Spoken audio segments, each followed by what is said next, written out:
Il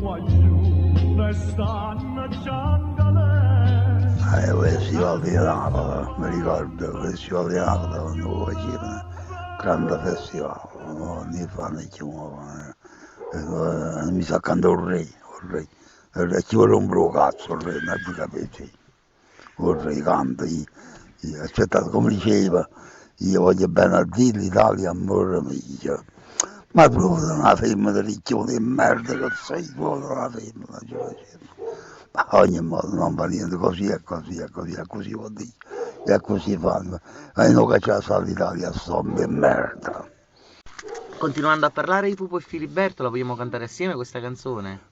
Andate a cantare che solo, va a morire Dio, a cantare quello Pupo, come chiamati, quello mi pare più, veramente si chiama Pupo e pare un pupazzo. Pare veramente un pupazzo, pare un uomo imbalsamato. Quello è un pupazzo sotto un alla manco cazzo, scusate, vuol dire. Zio Peppe, vogliamo provare a cantarla assieme quella canzone? No, no, guardate, ma che è una canzone che ha cantato il re, noi stiamo parlando con il re. Vabbè. Il re, il re, guardate, il re, sempre il re, uno da portare sempre rispetto. Zio Peppe, 2 secondi fa l'avete preso a male parole. Io? Sì. Io sono passato. Io ho pigliato tutte le parole del re. Sì, zio Peppe. Il re è un grande uomo. E allora cantiamo assieme alla sua canzone, forza. Sì, però un re che si mette a fuoco andando, che cazzo il re è?